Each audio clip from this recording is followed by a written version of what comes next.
नया साल और मोए मोए अब काफी नहीं होगा। कि नया साल और मोए मोए अब काफी नहीं होगा। पढ़ूंगा इतने ध्यान से, पढ़ूंगा इतने ध्यान से कि एग्जाम में एक भी क्वेश्चन बाकी नहीं होगा। हेलो बच्चों, welcome to the super concept classes. बहुत बहुत स्वागत है आप सभी का सुपर कंसेप्ट क्लासेस में। और ये आप देख रहे हैं फिजिक्स का क्लास।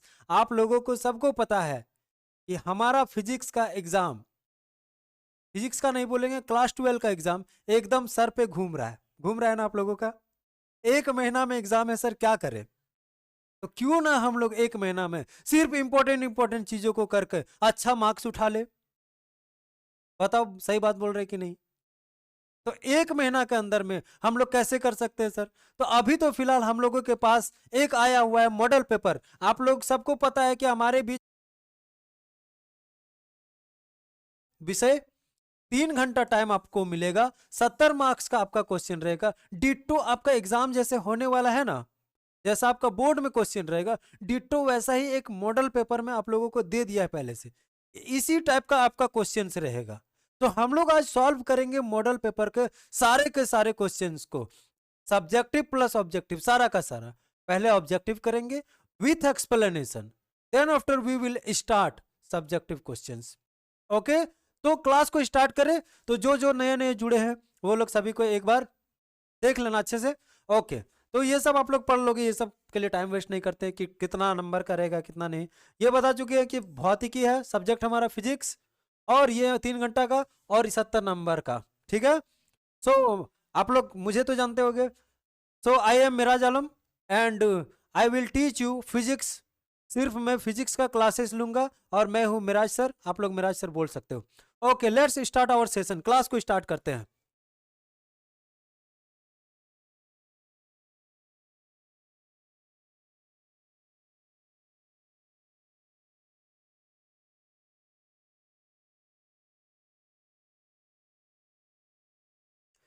जैसा कि आप लोग देख रहे हो बच्चों, हमारे पास पहला नंबर का क्वेश्चन है, जो सबसे फर्स्ट क्वेश्चन, जो सिर्फ और सिर्फ 1,000 रुपये का क्वेश्चन है। कितना का है? 1,000 रुपये का क्वेश्चन। उसको शुरू करने से पहले एक लाइन बोलेंगे बच्चों कि दोस्तों से मिलो क्योंकि बाद में यही यारी रह जाती है। दोस्तों से मिलो क्योंकि बाद में यही यारी रह जाती है। बड़े होते ही सिर्फ और सिर्फ जिम्मेदारी रह जाती है। और जो ध्यान देते हैं गर्लफ्रेंड बॉयफ्रेंड पर सिर्फ, जो ध्यान देते हैं गर्लफ्रेंड बॉयफ्रेंड पर सिर्फ, उसकी एग्जाम की तैयारी रह जाती है। तो एग्जाम की तैयारी आप लोगों की नहीं रहनी चाहिए बच्चों, थोड़ा सा सीरियस हो जाओ। ठीक है, चलो फर्स्ट नंबर क्वेश्चन हम लोग चलते हैं। 1,000 रुपये का क्वेश्चन है, ज्यादा बड़ा क्वेश्चन नहीं, छोटा सा question. Which of the following charge is possible? कौन सा चार्ज हम लोगों के लिए पॉसिबल होगा? तो ऑप्शन हमारे पास चार है। एक है 5.8 इंटू 10⁻⁻8, 3.2 इंटू 10⁻−18, 4.5 इंटू 10⁻−19, 8.6 इंटू 10⁻−19। तो आप लोगों को इसका आंसर करने के लिए जाना पड़ेगा थोड़ा सा पीछे। कहां सर? पीछे मतलब Q इक्वल टू हम लोगों के पास होता है N इंटू ई। क्या होता है कि नहीं? Q equal to plus minus N into E. यहां पे हम लोगों ने पढ़ा था कि ये जो होता है इंटीग्रल मल्टीपल में होता है सर, इंटीग्रल मल्टीपल में है। हमेशा ये जो रहेगा चार्ज, हमेशा integral multiple of the basic unit. आप पहले भी पढ़ चुके हो कि जो चार्जेस होता है हमारा integral multiple of the basic unit होता है। तो क्या हम क्यू एन की जगह पे 1 2 3 4 इस टाइप से पुट कर सकते हैं? जब तुम 1 2 3 4 पुट करोगे, कोई भी वैल्यू पुट करो, वहां पे जब 2 पुट कर दोगे तो तुम्हारे पास आ जाएगा 3.2 इंटू 10⁻−18। तो पहला नंबर का ऑप्शन हम लोग बी नंबर को टिक मार देंगे। बोलो आया कि नहीं आया? तो बी नंबर को टिक मारेंगे और आगे बढ़ जाएंगे। हम लोग चलते हैं नेक्स्ट क्वेश्चन पर। दूसरे नंबर का क्वेश्चन हमारे पास बहुत ही इजी क्वेश्चन, और ये हमारे पास 1,000 के पास 2,000 का क्वेश्चन है। ज्यादा महंगा क्वेश्चन नहीं, सस्ता क्वेश्चन है बच्चों। अभी महंगा महंगा क्वेश्चन आपके पास आएगा, ठीक है? अभी महंगा महंगा क्वेश्चन आपके पास आएगा, तब हम बोलेंगे ये बहुत महंगा क्वेश्चन है। ये सब सस्ता सस्ता क्वेश्चन है। तो क्या बोल रहे हैं? तैयारी में अपनी दिलो जान भिड़ा देंगे, कि तैयारी में अपनी दिलो जान भिड़ा देंगे, हम झारखंड के रहने वाले हैं साहब। एग्जाम में भी गर्दा उड़ा देंगे। ओके, आप लोग गर्दा उड़ाओगे हमको पता है। चलो दूसरे नंबर के क्वेश्चन पे चलते हैं। हमारे पास है ए पॉइंट चार्ज, एक पॉइंट चार्ज है क्यू, क्यू चार्ज है। चार्ज को हम लोग किससे डिनोट करते हैं सर? क्यू से डिनोट करते हैं। Placed in electric field E, कहीं पर इलेक्ट्रिक फील्ड ई में प्लेस कर दिया गया है। The force experience by the charge will be, तो हमारे पास फोर्स का फॉर्मूला क्या आ जाएगा सर? तो अभी हम लोग चलते हैं इसका ऑप्शन पे। हमारे पास है 4 ऑप्शन बच्चों, 4 ऑप्शन है। थोड़ा सा नीचे कर दे ताकि आपको क्लियरली दिखे। 4 ऑप्शन है बच्चों। एक नंबर ऑप्शन है क्यू डिवाइडेड बाई, दूसरा है क्यू ई, तीसरा है ई डिवाइडेड बाई क्यू, चौथा ऑप्शन है 1 डिवाइडेड बाई क्यू इंटू ई। तो हम लोग बोलेंगे सर हम लोग चार्ज के बारे में पढ़े हैं, क्या पढ़े हैं? एफ इक्वल टू या फिर E equal to force divided by charge होता है। आप पढ़े हो electric field equal to force divided by charge होता है, यानी कि हम यहां से बोल सकते हैं sir force equal to Q into E हो जाएगा। बोलो आया कि नहीं आया? सीधा सीधे बोलेंगे फोर्स का फॉर्मूला क्यू इंटू ई, तो हमारे पास कौन सा ऑप्शन में क्यू ई है? बी नंबर ऑप्शन को टिक मार देंगे। बोलो आया कि नहीं आया? एकदम बच्चा वाला क्वेश्चन था। इसी टाइप से सारा का सारा क्वेश्चंस को हम लोग करेंगे। क्वेश्चन नंबर 3 पर चलते हैं बच्चों। बहुत सिंपल क्वेश्चन फिर से आ गया हमारे पास। ये है हमारा 10,000 का क्वेश्चन। 10,000 रुपया इसके लिए मिलेगा, हमसे नहीं दिया, सर से लेना। ओके, तो हमारे पास 3rd नंबर का क्वेश्चन हमारे पास आता है। 3rd नंबर का क्वेश्चन हमारे पास आता है बहुत सिंपल, जिसका नाम है 3 capacitor each of the capacity C are added in parallel connection. 3 capacitor है, 3 कैपेसिटर, मान लो 3 कैपेसिटर है। C1 equal to C2 equal to C3 equal to C। 3 capacitor है, तीनों को हमने C1 C2 C3 3 था, तीनों अगर इक्वल है तो तीनों को हमने बोल दिया C है, मान लेते हैं। The equivalent capacitance will be, equivalent capacitance का मतलब होता है बच्चों टोटल कैपेसिटेंस कितना हो जाएगा। तो हम जब आप लोगों को पढ़ा रहे थे तब बताए थे कि कैपेसिटेंस को जब भी हम लोग जोड़ेंगे, कैपेसिटेंस को जब भी हम लोग पैरेलल में जोड़ेंगे बच्चों, तो पैरेलल में जब जोड़ते हैं सो C इक्विवेलेंट मतलब total capacitance equal to C1 plus C2 plus C3 dot dot dot इस तरह से लिख देते हैं। यानी कि हमारे पास 3 कैपेसिटेंस है, तीनों C करके है। तो हम यहाँ पे क्या नहीं बोलेंगे C प्लस C, 3 को तथा तीनों को जोड़ दिए। अरे बोलो आया कि नहीं आया? नहीं आया सर, थोड़ा सा और बताइए। अरे बच्चों हमारे पास C1 का वैल्यू भी C, C2 का वैल्यू भी C, C3 का वैल्यू भी C, तो फिर C प्लस C बताओ ना कितना होगा? 3C होगा कि नहीं होगा? तो सीधा सीधी हम लोग कौन सा ऑप्शन मार देंगे? ऑप्शन कौन सा मारेंगे? ऑप्शन नंबर ए को मार देंगे। तो ऑप्शन नंबर ए हमारा सही हो जाएगा। बोलो ना बच्चों आ रहा है कि नहीं आ रहा है? आ रहा है? आ रहा है सर थोड़ा थोड़ा। तो चलो एक लाइन है कि कबूतर मत बनो, आसमान को चीरने वाला बाज बनो। कि कबूतर मत बनो, आसमान को चीरने वाला बाज बनो, किसी के पैरों की धूल बनकर क्या मिलेगा? बनना है तो किसी के सरों का ताज बनो, और आखिर में अगर कुछ नहीं बन सको, आखिर में अगर कुछ नहीं बन सको तो मेरे जैसा टीचर मिराज बनो। ओके चलिए हम लोग चलते हैं क्वेश्चन नंबर 4 पर बच्चों। क्वेश्चन नंबर 4 पर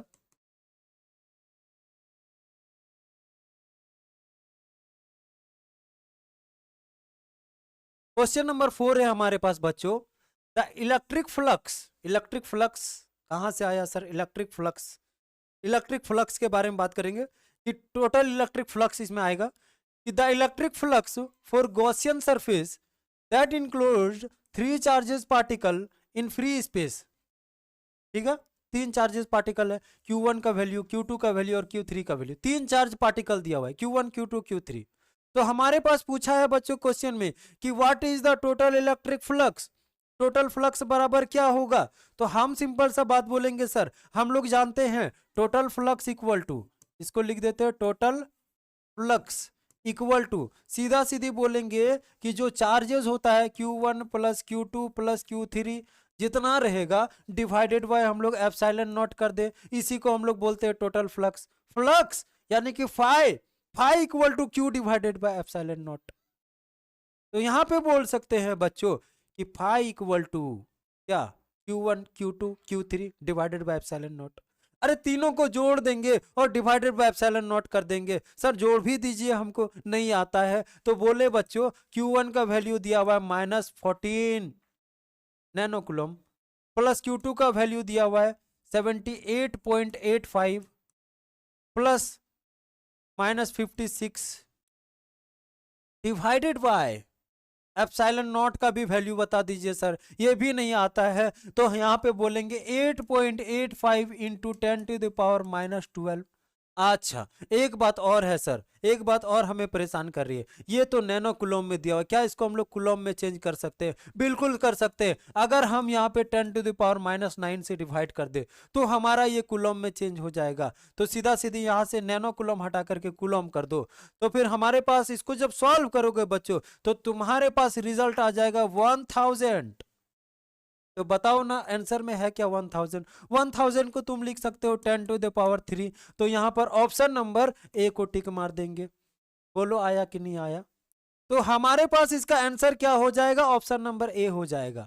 क्लियर है? 4 क्वेश्चन हमारे पास हो चुका है और आप जीत चुके हैं टोटल कितना? 10,000 और उधर का 3,000, 13,000 रुपये आप जीत चुके हैं। बिल्कुल ठीक है। चलिए हम लोग नेक्स्ट क्वेश्चन पर चलते हैं, जो कि बहुत इजी क्वेश्चन नहीं होगा, बहुत इजी क्वेश्चन नहीं होगा। तो हम लोग चलते हैं क्वेश्चन नंबर 5 पर। क्वेश्चन नंबर 5 में हमारे पास है बच्चों, a parallel plate capacitor has capacitance C. एक पैरेलल प्लेट कैपेसिटर है जिसका कैपेसिटेंस हमारे पास सी दिया हुआ है। It is completely filled with dielectric, dielectric constant 5, dielectric constant का वैल्यू दिया हुआ 5। परसेंटेज निकालना है कितना कैपेसिटेंस इंक्रीज हुआ। ठीक है, परसेंटेज निकालना है, what is the percentage increases. तो देखो बच्चों, अगर तुम इनिशियल कैपेसिटेंस का बात करोगे, इनिशियल कैपेसिटेंस, इनिशियल कैपेसिटेंस हमारे पास कितना है? तो सीधा सीधी बोलेंगे sir epsilon not into A divided by D होता है। फॉर्मूला है बच्चों, जो लेक्चर को मेरा अटेंड किए वो सीधा बोल देगा epsilon naught A divided by D.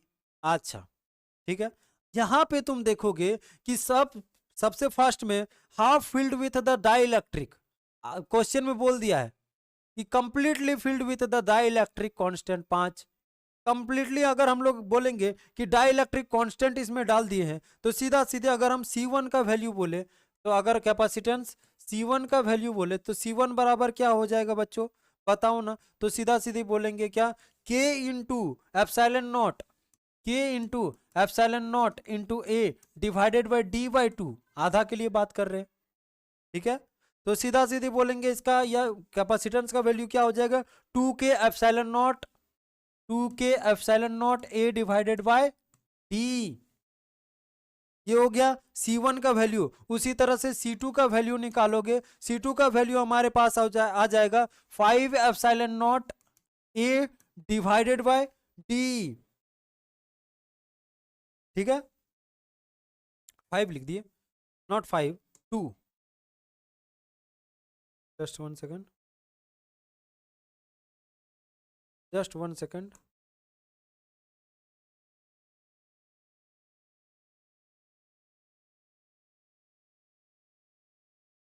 तो यहाँ पे देखोगे, यहाँ पे ये जो हो जाएगा 5 एप्सिलॉन नॉट ई इंटू ए।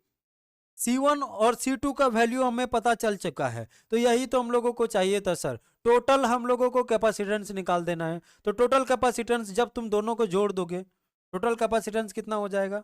अच्छा एक बात और ध्यान देने वाली बात है बच्चों, पैरेलल प्लेट है, पैरेलल प्लेट है। ओके, तो C1 और C2 को जब तुम जोड़ दोगे तो टोटल कैपेसिटेंस लिखोगे, टोटल कैपेसिटेंस।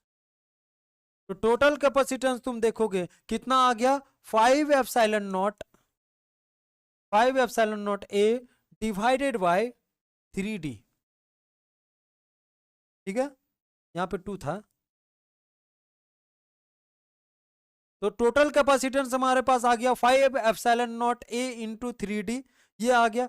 अब पूछा है तुमसे टोटल कैपेसिटेंस मेरे को नहीं चाहिए, थोड़ा सा क्वेश्चन को घुमा दिया है, बोला परसेंटेज चाहिए मेरे को। तो तुम यहाँ पे परसेंटेज निकालोगे, कैसे परसेंटेज निकालते हैं sir, 5 epsilon naught A divided by 3D minus जो था हमारे पास actual epsilon naught A divided by D, divided by किससे डिवाइड करेंगे, जो हमारे पास टोटल था epsilon naught A divided by D, और परसेंटेज के लिए इनटू 100 कर देते हैं बच्चों। बोलो आया कि नहीं आया। तो 5 नंबर में हम लोग जब इसको परसेंटेज में कन्वर्ट करेंगे तो हमारे पास देखोगे कितना बढ़ गया बच्चों, 100% यहाँ पर आ जाएगा। तो 100% जब आया तो तुम इसको जब सॉल्व करोगे तो तुम्हारे पास ऑप्शन नंबर सी आ जाएगा। तो 5 नंबर का ऑप्शन नंबर सी हो जाएगा। That is not very important, important ज्यादा नहीं है, इसीलिए उसका इतना डिटेल्स में नहीं जाना है। क्वेश्चन नंबर 6 पर चलते हैं बच्चों, अगले क्वेश्चन पर। क्वेश्चन नंबर 6, हाँ हमारे पास फिर से एक इजी क्वेश्चन आ गया। क्या है easy question sir? The specific resistance of a copper as compare to the thin copper. Specific resistance यानी कि रेजिस्टिविटी का बात कर रहा है।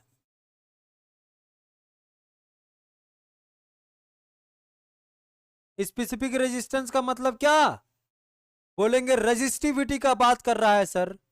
तो रेजिस्टिविटी ऑफ द कॉपर, तो यहाँ specific resistance of the rod of the copper compare to the thin wire, thin wire से जब हम लोग कंपेयर करेंगे स्पेसिफिक रेजिस्टिविटी को तो हमारा क्या हो जाएगा? तो सीधा सीधी बोलेंगे सर, अगर हमारे पास ऑप्शन दिया हुआ है less, more, same, none of these, बताओ ना बच्चों क्या हो जाएगा 6 नंबर का ऑप्शन? तो 6 नंबर का हम लोग सीधा सीधी बोल देंगे सी नंबर हो जाएगा। सेम रहेगा बच्चों। कैसे सर? रेजिस्टेंस डिपेंड करता है लेंथ और एरिया पे। रेजिस्टेंस किस पे करता है? लेंथ और एरिया पे। लेकिन रेजिस्टिविटी किस पे डिपेंड करता है? रेजिस्टिविटी तो सिर्फ और सिर्फ मटेरियल पे डिपेंड करता है बच्चों। यानी कि specific rod of copper as compare to the thin copper, दोनों ही कॉपर है तो मटेरियल तो दोनों सेम टू सेम है, तो इसका मतलब है कि उसका रेजिस्टिविटी भी सेम होगा। बोलो आया कि नहीं आया? अगर मेटल सेम है, सेम चीज लिए हैं और बोले हैं कि क्या इफेक्ट पड़ रहा है, तो बोलेंगे कोई इफेक्ट नहीं पड़ रहा है, सेम रहेगा दोनों में। आ गया। क्वेश्चन नंबर 7 पर चलते हैं, बहुत इजी क्वेश्चन, क्वेश्चन नंबर 7 फिर से। क्वेश्चन नंबर 7 है हमारे पास बच्चों, Ohm's law is valid when temperature conductor is. Question number 7 हमारे पास है बच्चों कि ओम्स लॉ कब वैलिड होगा। हम ओम्स लॉ बताए हैं कब? क्लास 10 में आप लोग पढ़े हो ओम्स लॉ के बारे में। क्या पढ़े हो? कि potential difference is directly proportional to the current. कब? जब हमारे पास कांस्टेंट टेम्परेचर होना चाहिए।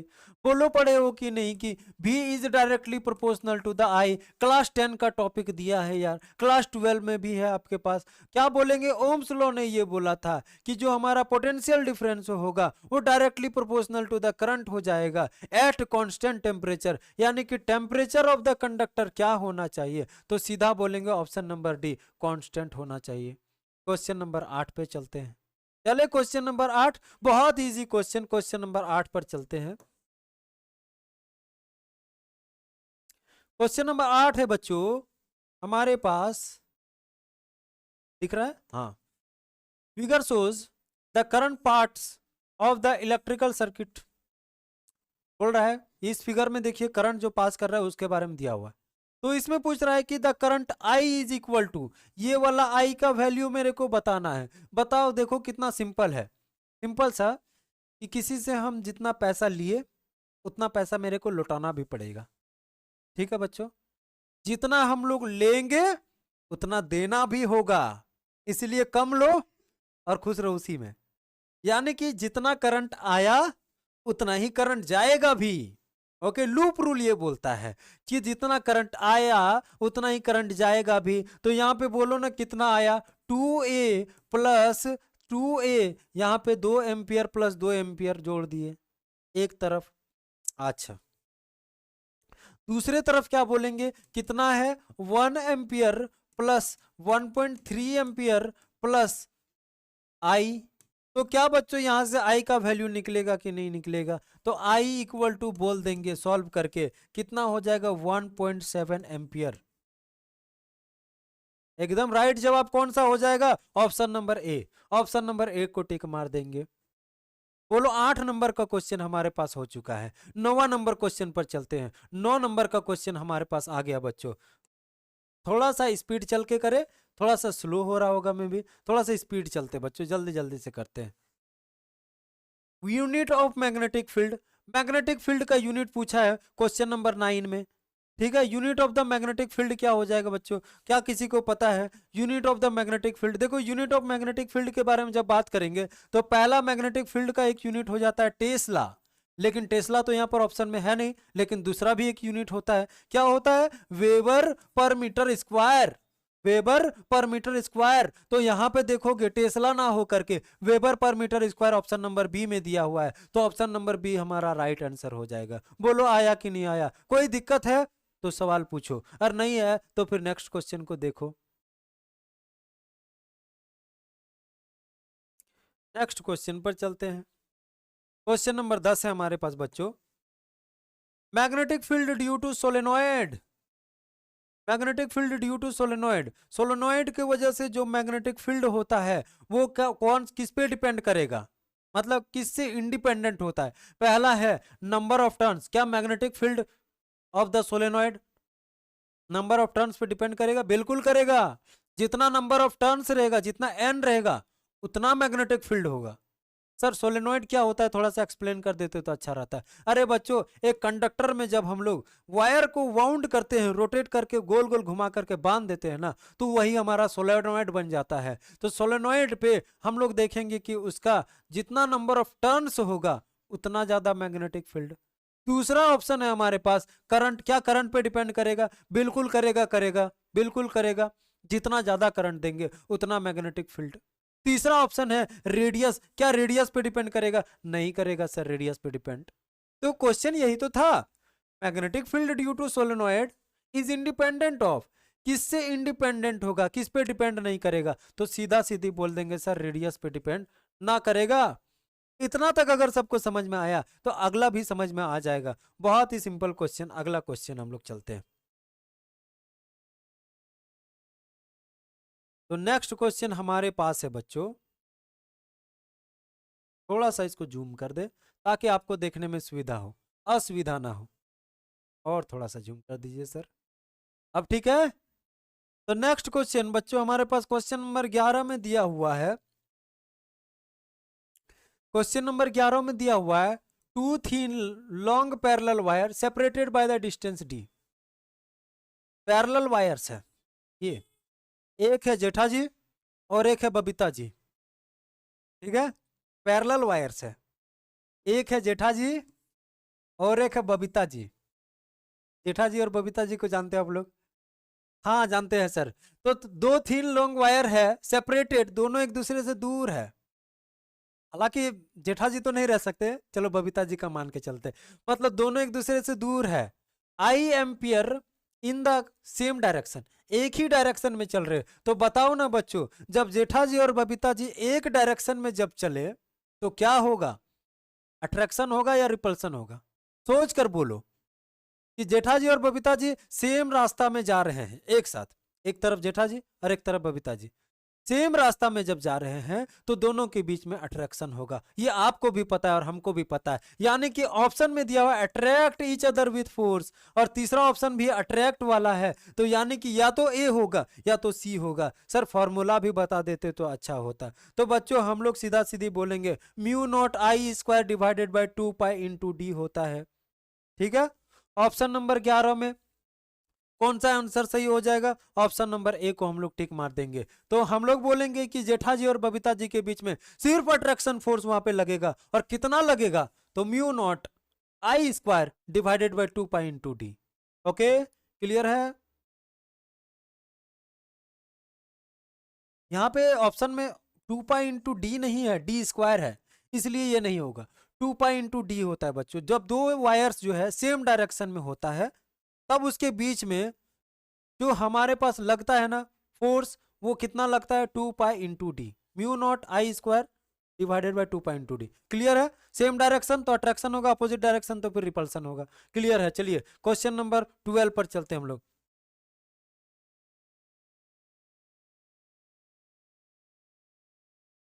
क्वेश्चन नंबर 12 पर चलते हैं।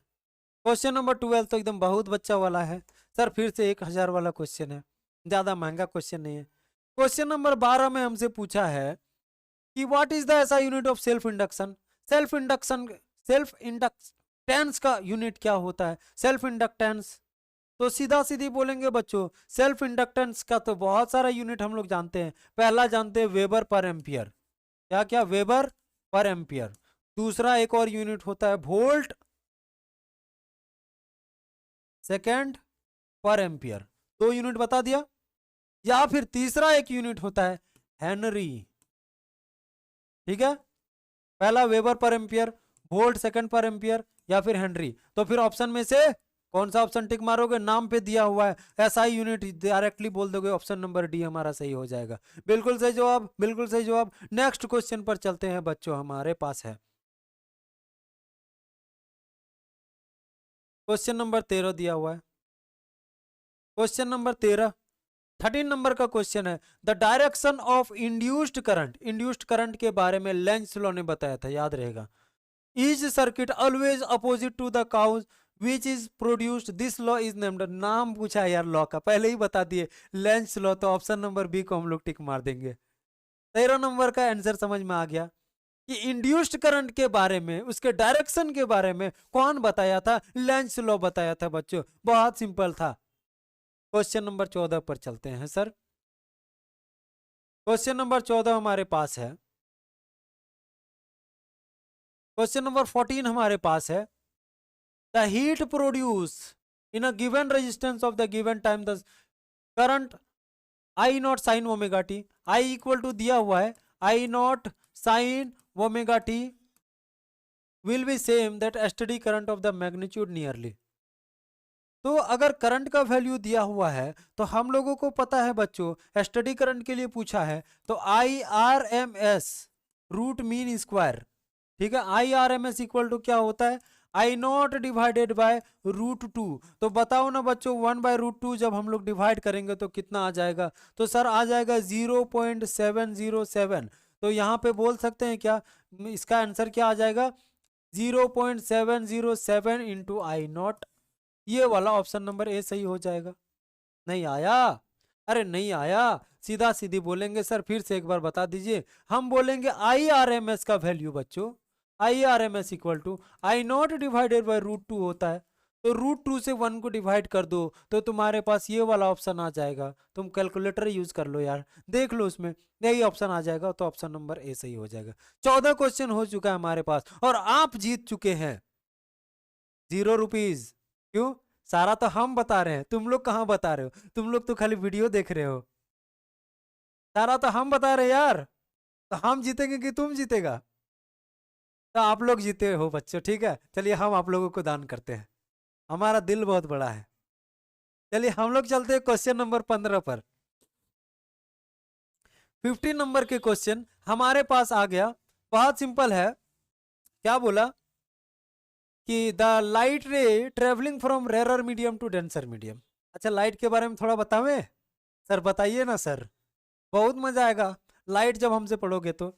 सर लाइट के बारे में थोड़ा सा बता दीजिए। देखो बच्चों, लाइट के बारे में बात करते हैं। लाइट में क्या जानते हो बच्चों कि ये हमारा सरफेस है, ठीक है। एक्चुअली में हम लोग रिफ्रैक्शन ऑफ लाइट की बात कर रहे हैं, ठीक है। पहले रिफ्लेक्शन बता देते हैं कि लाइट में क्या होता है बच्चों। हमारे पास ये सरफेस है, ठीक है, यहां से लाइट आया, इसको बोला मैं तेनू फिर मिलांगा, और यहां से निकल गया। लाइट आया, बोला मैं तेनू फिर मिलांगा, और बोल करके चला गया।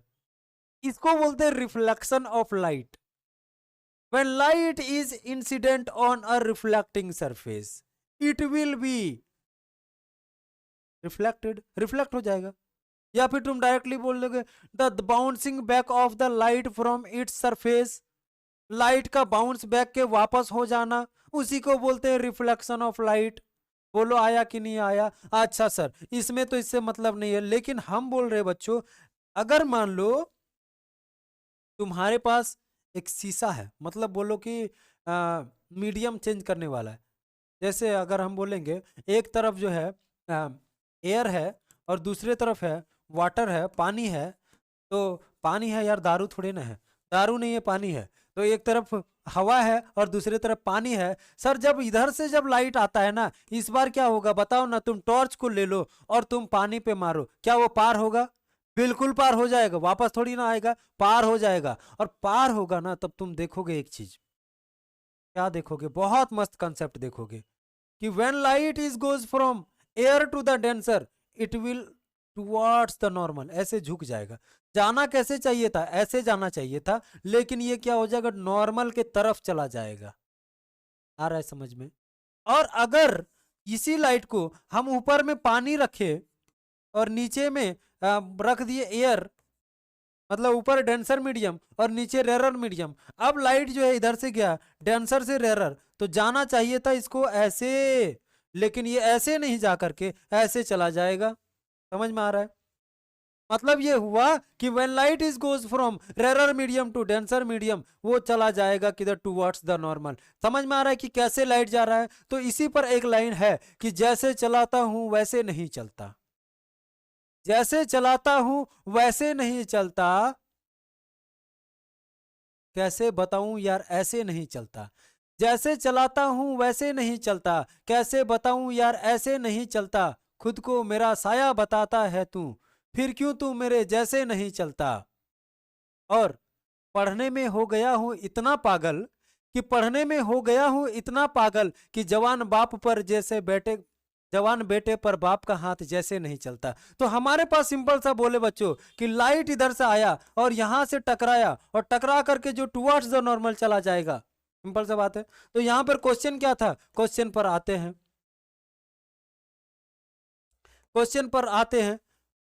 The ray of light travelling from rarer medium to denser medium, ray of light rarer से यानी कि एयर से हमारे पास जा रहा है डेंसर में, ठीक है, रेरर से डेंसर में जा रहा है, इधर से टकराया यहाँ पे और टकरा करके कहाँ चला गया, टुवर्ड्स द नॉर्मल चला जाएगा। तो इसमें लिखा हुआ है bends away from the normal, क्या नॉर्मल से दूर जाएगा? नहीं sir. Bend towards the normal, जी सर। ऑप्शन नंबर बी को टिक मार देंगे। बोलो आया कि नहीं आया? 15 नंबर का ऑप्शन नंबर बी टिक मार दोगे। अभी हमारे पास हो चुके हैं 15 क्वेश्चन और सिर्फ बचे हैं 10 क्वेश्चन। 10 क्वेश्चन को हम लोग 2x का स्पीड से करते हैं। टाइम ज्यादा हो चुका है ना बच्चों, तो 2x का स्पीड से थोड़ा सा स्पीड हम लोग करेंगे। तो थोड़ा सा स्पीड के लिए बच्चों आप लोगों को भी स्पीड चलना पड़ेगा, सिर्फ मेरे चलने से क्या होता है। तो क्वेश्चन नंबर 16 हमारे पास आ गया। हम भी थोड़ा सा थक गए, आप भी थक गए। चलिए हम लोग आते हैं क्वेश्चन नंबर 16 पर। बहुत easy question, question number 16। Light का जितना क्वेश्चन है बच्चों बहुत इजी करोगे आप, मैं बता रहा हूं। क्वेश्चन नंबर 16 हमारे पास है, the light travelling through the optical fibre is due to, light जो ट्रेवल करता है ऑप्टिकल फाइबर से होते हुए, ऑप्टिकल फाइबर, क्या हमने बताया आपको ऑप्टिकल फाइबर के बारे में? जी सर बताए हैं। देखो बच्चों ऑप्टिकल फाइबर के बारे में किस में बात किए थे? बात किए थे रिफ्रैक्शन ऑफ लाइट में, रिफ्रैक्शन ऑफ लाइट में एक कंसेप्ट पढ़ाए थे बच्चों, total internal reflection. Total internal reflection का एप्लीकेशन में जब तुम जाओगे तो पहला एप्लीकेशन हम बताए थे formation of the mirage, mirage formation, ठीक है। दूसरा एप्लीकेशन बताए थे ऑप्टिकल फाइबर, समझ रहे हो कि टोटल इंटरनल रिफ्लेक्शन में हमारा होता है फॉर्मेशन ऑफ मिराज और ऑप्टिकल फाइबर। तो यहां पे तुम्हारे पास ऑप्शन है कि the light travelling through the optical fibre, optical fibre से अगर ट्रेवल कर रहा है कोई भी लाइट, तो बताओ ना बच्चों किस में आता है? Internal reflection, total internal reflection, refraction और स्कैटरिंग। ऑप्शन नंबर बी को टिक मार देंगे। टोटल इंटरनल रिफ्लेक्शन हो जाएगा यार, ये एप्लीकेशन है टोटल इंटरनल रिफ्लेक्शन का। सर टोटल इंटरनल रिफ्लेक्शन पर भी थोड़ा सा प्रकाश डाल देते तो अच्छा होता। मन में ऐसा क्वेश्चन है क्या? चलो डाल देते हैं प्रकाश। तो टोटल इंटरनल रिफ्लेक्शन के लिए बच्चों क्या कंडीशन होना चाहिए, पहले कंडीशन का बात कर दे। तो टोटल इंटरनल रिफ्लेक्शन के बदले बच्चों हम लोग लिख सकते हैं कि फर्स्ट कंडीशन होना चाहिए सर कि लाइट जो है ना टोटल इंटरनल रिफ्लेक्शन के लिए डेंसर मीडियम से रेरर मीडियम जाना चाहिए। बोलो आया कि नहीं आया? लाइट कहां से जाना चाहिए? डेंसर से होकर के गुजरना चाहिए। हमारे घर से नहीं गुजरेगा, तुम्हारे घर से नहीं गुजरेगा, डेंसर से रेरर तक जाएगा, डेंसर टू रेरर।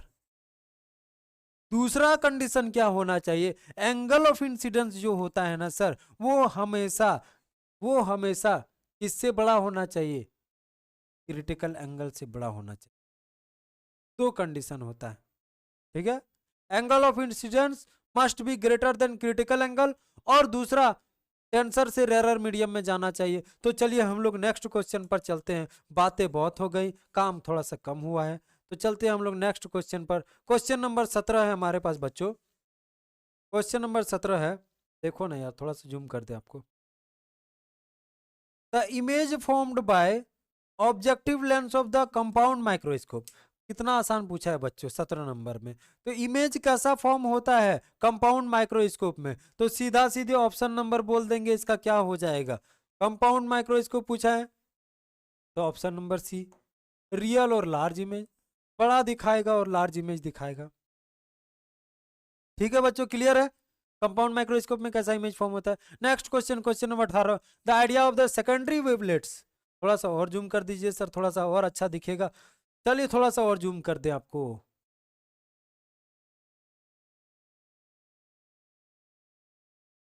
ठीक है, अब ठीक है, अब ठीक है, हाँ बिल्कुल ठीक है सर। तो यहां पे बोला कि the idea of the secondary wavelets, secondary wavelets हो या वेव फ्रंट हो, इसके बारे में कौन आइडिया दिया था सबसे पहले। आप सभी को जानते हो कि सबसे पहले वेव फ्रंट या फिर वेवलेट्स के बारे में हाइगेन्स प्रिंसिपल में हम लोग पढ़े थे। कौन सा प्रिंसिपल सर, हाइगेन्स प्रिंसिपल। तो ऑप्शन नंबर बी हमारा हो जाएगा, बोलो आया कि नहीं आया, ऑप्शन नंबर बी हो जाएगा, 18 नंबर का बी नंबर हो जाएगा। और अभी तक आप लोग जीत चुके हो लगभग 0 रुपीज। क्यों, रीजन आप लोग जानते हो, जीतूंगा तो मैं, क्योंकि खेल में रहा हूं, तुम्हारी खेलने की बारी आएगी 1 महीने के बाद। अभी मुझे खेलने दो यारो, 1 महीने के बाद तुम्हारी बारी है, ठीक है। अभी 1 महीने के बाद तुम्हारी बारी है, तुम खेलोगे तो डायरेक्टली क्या फाइनल खेलोगे, और हम खेल रहे 2020, समझ रहे हो। चलिए हम लोग 18 नंबर का क्वेश्चन सॉल्व कर चुके हैं, तो 19 नंबर क्वेश्चन में जाने में क्या दिक्कत है सर। तो बच्चों हमारे पास 19 नंबर का क्वेश्चन पर चलते हैं। 19 नंबर क्वेश्चन हमारे पास है, A double slit interference experiment is carried out in air and entire arrangement is dipped into the water। अगर 19 नंबर में बोल रहा है कि एक डबल स्लिट एक्सपेरिमेंट को लिए और उसको लेकर के हम लोग उसको कहाँ डिप कर दिए, इंटायर को, पूरा का पूरा को वाटर में डिप कर दिए, तो क्या होगा बताओ ना बच्चों। तो 19 नंबर में आप लोग टिक मार दोगे, 19 नंबर का ऑप्शन हो जाएगा हमारा बी नंबर। 19 नंबर में क्या होगा, डिक्रीज हो जाएगा। नहीं आया, अरे बोले क्या, फ्रिंज विथ, उसका फ्रिंज विथ क्या होगा, घट जाएगा। पानी में डुबा दिए पूरा का पूरा को, तो फिर फ्रिंज विथ उसका घट जाएगा, पानी से बाहर रहेगा तो फिर बढ़ा हुआ रहेगा। ओके, 19 नंबर हो गया, हम लोग 20 नंबर पर चलते हैं।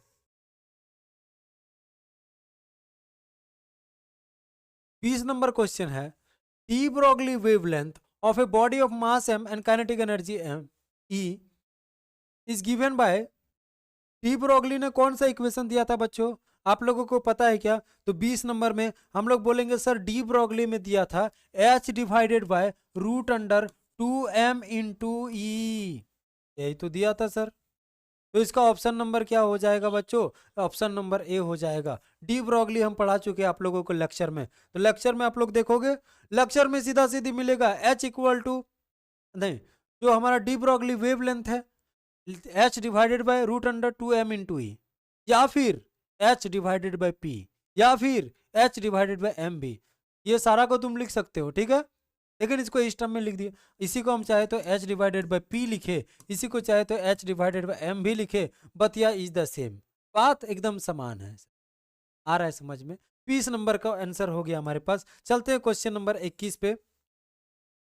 21 नंबर तो बहुत आसान है बच्चों, क्या बोला, इन बोर मॉडल, बोर मॉडल में atoms which the following is the integral multiple h divided bye 2 pi, h divided bye 2 पाई किसका इंटीग्रल मल्टीपल होता है, बताओ ना बच्चों। हम लोग 21 नंबर के क्वेश्चन पर है, तो इंटीग्रल मल्टीपल होता है h डिवाइडेड बाय 2 पाई, बोर मॉडल में किसका होता है, तो एंगुलर मोमेंटम का, तो ऑप्शन नंबर डी हो जाएगा। ठीक है बच्चों, h divided bye 2, Bohr model आप पहले भी पढ़ चुके हैं, बोर मॉडल में देखोगे integral multiple of h divided bye 2 पाई किसका होता है, तो एंगुलर मोमेंट। चलिए क्वेश्चन नंबर 22 पर हम लोग चलते हैं। क्वेश्चन नंबर 22 जो कि आपके पोर्शन से थोड़ा सा बाहर है, बिल्कुल पोर्शन से बाहर है बच्चों, ये आपके पोर्शन में नहीं है, 12 के पोर्शन में, पोर्शन से बाहर है, बट हम लोग करेंगे क्योंकि हम लोगों को तो सारा क्वेश्चन करना है। तो चलिए हमारे पास है next question. Next question is the transition of electron from n equal to 3 4 5 6 दिया हुआ है टू n इक्वल टू 2 तक गया अगर, तो हमको बताओ ना बच्चों इसमें क्या हो जाएगा ट्रांजिशन ऑफ इलेक्ट्रॉन। तो इसमें डायरेक्टली बोलेंगे the transition of the electron from 3 से लेकर के 2 तक अगर जा रहा है तो उसको बोल देंगे बाल्मर सीरीज। सबका एक सीरीज होता है बच्चों, जैसे लेमर सीरीज हो गया, बाल्मर सीरीज हो गया, पैचन सीरीज हो गया, ये सब का जो ट्रांजिशन इलेक्ट्रॉन का होता है ना वो आपका वैल्यू दिया हुआ रहेगा पहले से। ओके, तो इसका हो जाएगा क्या बाल्मर सीरीज, 3 4 5 3 से स्टार्ट होता है, n इक्वल टू 2 दिया हुआ है। नेक्स्ट क्वेश्चन है question number 23। The radius of a spherical nucleus as nucleus by electron scattering is 3.6 metre fermi metre. What is the mass of the number of the nucleus most likely to be. Mass क्या हो जाएगा, number of the, तो मास हम लोगों को बताना है बच्चों। तो 23 नंबर का क्या हो जाएगा, 23 नंबर का इसका मास हो जाएगा 27।